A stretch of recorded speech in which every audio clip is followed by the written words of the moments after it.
ሰላም እንደናችሁ የዩኒክ ስፖርት ዩቲዩብ ቻናል ቤተሰቦች በትናንትናው ዕለት እንግዲህ መርፈኞቹ ከሜዳቸው ውጭ በስቴዲየም ኦፍ ላይት ከሰንደርላንድ ጋር ጨዋታቸውን አድርገው ሁለት አቻ መለየታቸው ይታወሳል።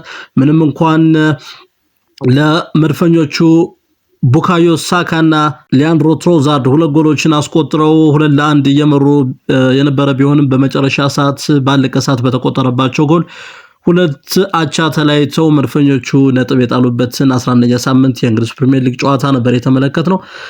ይህን ተከትሎ ጋብሪኤል ማጋሊሽና ዲክላን ራይስ ለአርሰናል ደጋፊዎች ጽኑ መልእክት አስተላልፈዋል። መርፈኞቹ በ11ኛው ሳምንት ወደ ስቴዲየም ኦፍ ላይት ሰንደርላንድ ተጉዘው ሁለት አቻ በሆነ ውጤት ተለያይተው መመለሳቸውን እናስታውሳለን። ውጤቱን ተከትሎ ለአርሰናል ደጋፊዎች መልእክት ያስተላለፉት ሁለቱ የአርሰናል ኮከቦች ጋብሪኤል ማጋሊሽና ዲክላን ራይስ ለመርፈኞቹ ደጋፊዎች ጥልቅ የሆነ መልእክት አስተላልፈዋል። አርሰናል ባለቀ ሰዓት እንግዲህ በዴቪድ ራያ ስህተት በተቆጠረባቸው ጎል ነው እንግዲህ ነጥብ ጥለው ለመውጣት የተገደዱት። መርፈኞቹ ምንም እንኳን ከሰንደርላንድ ጋር ሁለት አቻ ተለያይተው ነጥብ ቢጋሩም በሰበሰቡት እንግዲህ 26 ነጥብ ፕሪሚየር ሊጉን በአንደኝነት አሁንም እየመሩት ነው የሚገኙት። ከተከታያቸው ማንቸስተር ሲቲ ጋር ያላቸውን የነጥብ ልዩነት ያው 6 ነበር ወደ 4 ዝቅ ብሏል። ነገር ግን አሁንም ቢሆን የፕሪሚየር ሊጉን የደረጃ ሰንጠረዥ በ11 የፕሪሚየር ሊጉ ጨዋታዎች በሰበሰቧቸው 26 ነጥቦች አንደኛ ሆነው እየመሩ ነው የሚገኙት መርፈኞቹ። ማንቸስተር ሲቲ ሊቨርፑልን በኢቲሃድ ስቴዲየም አስተናግዶ 3-0 በማሸነፉ ከአርሰናል ጋር ያለውን የነጥብ ልዩነት ወደ 4 ዝቅ ማድረግ የቻለበትን ሳምንት ነው ያሳለፈው። አሰልጣኝ ፔፕ ጋርዲዮላ በአሰልጣኝነት እንግዲህ ማኔጀር ሆኖ አሰልጣኝ ሆኖ ቡድን የመሩ ጨዋታቸውን 1000ኛ ጨዋታቸው ነው ትናንት ምሽት ከሊቨርፑል ጋር በኢቲሃድ ስቴዲየም ያደረጉት። በዚህ ጨዋታ እንግዲህ ሊቨርፑልን 3-0 በሆነ ውጤት በማሸነፍ ከጨዋታ ብልጫ ጋር ማለት ነው በማሸነፍ 1000ኛ የአሰልጣኝነት የእግር ኳስ ህይወታቸው በጣም ውብ ያማረ ሆኗል ማለት እንችላለን። ማንቸስተር ሲቲ 22 ነጥቦችን በመሰብሰብ ሁለተኛ ደረጃ ላይ ይገኛል። ከሰንደርላንድ ጋር በነበረው ጨዋታ ቡካዮ ሳካና ሊያንድሮ ትሮዛርድ ነበር ጎሎችን ያስቆጠሩትና መርፈኞቹ 2-1 መምራት የቻሉበትን ውጤት አስመዝግበው ነበር እየቀጠሉ የነበሩት። ነገር ግን ባለቀ ሰዓት በተቆጠረባቸው አንድ ጎል ሁለት አቻ በሆነ ውጤት ለመለየት ተገደዋል ማለት ነው። መርፈኞቹ ፕሪሚየር ሊጉን በ26 ነጥቦች እየመሩት ሲሆን ከተከታያቸው ማንቸስተር ሲቲ ጋር ያላቸው የነጥብ ልዩነት ደግሞ 4 ሆኗል።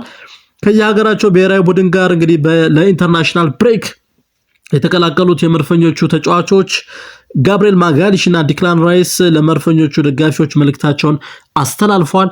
ጋብሪኤል ማጋሊሽ እንግዲህ መርፈኞቹ ወደ ስቴዲየም ኦፍ ላይት ከሰንደርላንድ ጋር ባደረጉት ጨዋታ ሁለት አቻ መለየታቸውን ተከትሎ ጋብሪኤል ማጋሊሽ 2.1 ሚሊዮን ተከታዮች ባሉት የኢንስታግራም ገጹ የመድፉን ደጋፊዎች ከኢንተርናሽናል ብሬክ በኋላ በጣም ጠንካሮች ሆነን እንመለሳለን፣ ስለምትደግፉንና ከጎናችን ስለምትሆኑ ከልብ እናመሰግናለን የሚል ጥልቅ መልእክት አስተላልፏል ለመድፈኞቹ ደጋፊዎች።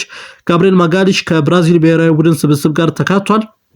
በቀጣይ ሳምንት በኤምሬትስ ስቴዲየም ከአፍሪካዊቱ ሀገር ሴኔጋል ጋር የወዳጅነት ጨዋታቸውን ያደርጋሉ። ሴኔጋል የምዕራብ አፍሪካ ሀገር ነች። ጠንካራ የሆነ አጫወት ከሚከተሉ ሀገራት መካከል አንዱ ነው የሴኔጋል ብሔራዊ ቡድን።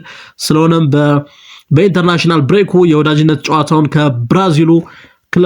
ከብራዚል ብሔራዊ ቡድን ጋር ያደርጋሉ ማለት ነው። ሴኔጋሎች የጋብሪኤል ማጋሊሹ የላቲን አሜሪካው ብሔራዊ ቡድን ብራዚል የጋብሪኤል ማጋሊሽ ብሔራዊ ቡድን ማለት ነው ከሴኔጋል ጋር በአርሰናሉ ኤምሬትስ ስቴዲየም ጨዋታቸውን የሚያደርጉ ይሆናል። የመሃል ክፍል ተጫዋቹ ዲክላን ራይስ በበኩሉ ከቶማስ ቱሄሉ የእንግሊዝ ብሔራዊ ቡድን ጋር በመሆን በቀጣይ 2 ሳምንት ለዓለም ዋንጫ ማጣሪያ ከሰርቢያና አልባኒያ ጋር ጨዋታቸውን የሚያደርጉ ይሆናል።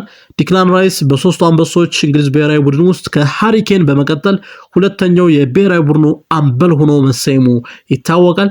ከሰንደርላንድ ጋር በስቴዲየም ኦፍ ላይት ሁለት አቻ መለየታቸውን ተከትሎ እንግዲህ ለመድፉ ደጋፊዎች unlucky not to win yesterday but that is football sometimes more than ready to go after the break የሚል መልእክት አስተላልፏል በኢንስታግራም ገጹ ዲክላን ራይስ። ከሰንደርላንድ ጋር ያደረግነውን ጨዋታ ማሸነፍ ነበረብን። እድል ከኛ ጋር አልነበረችም። ነገር ግን ደግሞ እግር ኳስ ነው። ከኢንተርናሽናል ብሬክ በኋላ እጅግ በጣም ጠንካሮች ሆነን እንመለሳለን ሲል ዲክላን ራይስ ለአርሰናል ለመርፎ ደጋፊዎች አስተላልፏል። ዲክላን ራይስ የኖቨምበርን ወር አንቢሊቬብል መንዝ ሲል ነው የገለጸው። በኢንስታግራም ገጹ የማይታመን ወር ሲል ገልጾታል። መልእክቱንም እንግዲህ ያስተላልፈው 5.2 ሚሊዮን ተከታዮች ባሉት የኢንስታግራም ገጹ ነው ዲክላን ራይስ መልእክት ያስተላልፈው። በኢንተርናሽናል ብሬክ የእንግሊዝ ብሔራዊ ቡድን በመወከል እንግዲህ በአምበልነት ሰርቢያንና አልባኒያን እየመራ የሰርቢያንና አልባኒያን ጨዋታ ብሔራዊ ቡድኑን የእንግሊዝ ብሔራዊ ቡድን እየመራ ጨዋታውን እንደሚያደርግ ይጠበቃል። ዲክላን ራይስ በአርሰናል ቤትም ያለው ሚና በጣም እጅግ ትልቅ የሚባል ነው። በአርሰናል ስብስብ ውስጥ እንግዲህ የአማካይ ክፍሉን በተለይ በመምራት የምናውቀው ዲክላን ራይስ ትልቅ የሆነ አስተዋጽኦ ካሏቸው ተጫዋቾች መካከል አንዱ ነው። ከኢንተርናሽናል ብሬክ መልስ እንግዲህ በአርሰናል ቤት ትልቅ ተጽዕኖ መፍጠር ከሚችሉ ተጫዋቾች አንዱ እንደሚሆንና ይህን ተጽዕኖ የመፍጠር እንቅስቃሴውን እንደሚያስቀጥል ይጠበቃል። ኖቨምበር 23 ከሁለት ሳምንት በኋላ አርሰናል በሜዳው ኤምሬትስ ስቴዲየም ቶትናም ሆትስፐርስን የሚያስተናግድበት የታላቁ የለንደን ደርቢ ጨዋታ ተጠባቂ ነው። በዚህ ጨዋታ እንግዲህ በሰፊ የጎል ልዩነት ቶትናም ሆትስፐርስን እንደሚያሸንፉ መድፈኞቹ ይጠበቃል ማለት ነው። አርቴታ ሁሉም ተጫዋቾች ምንም ጉዳት ሳያስተናግዱ ከብሔራዊ ቡድን ጨዋታዎች በመመለስ ክለባቸውን ለማገልገል ለሰሜን ለንደኑ ጨዋታ እንደሚደርሱ ተስፋ አድርጓል። በምንም አይነት ጉዳት ኖ ኢንጁሪ ኖ ፊትነስ ኮንሰርን የፊትነስ ጉዳይም ይሁን የጉዳት ዜና ሳንሰማ የመድፈኞቹ ሙሉ ስብስብ እንግዲህ ወደ ኤምሬትስ ስቴዲየም እንደሚመለስ ተስፋ እናደርጋለን።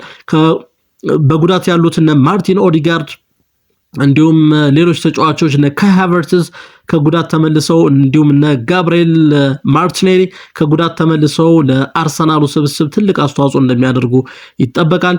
ክብራትና ክብራን ውድ የዩኒክ ስፖርት ዩቲዩብ ቻናል ቤተሰቦች ዩኒክ ስፖርት ዩቲዩብ ቻናልን ላይክ፣ ሼር፣ ሰብስክራይብ በማድረግ ቤተሰብ እንድትሆኑ እንጋብዛለን።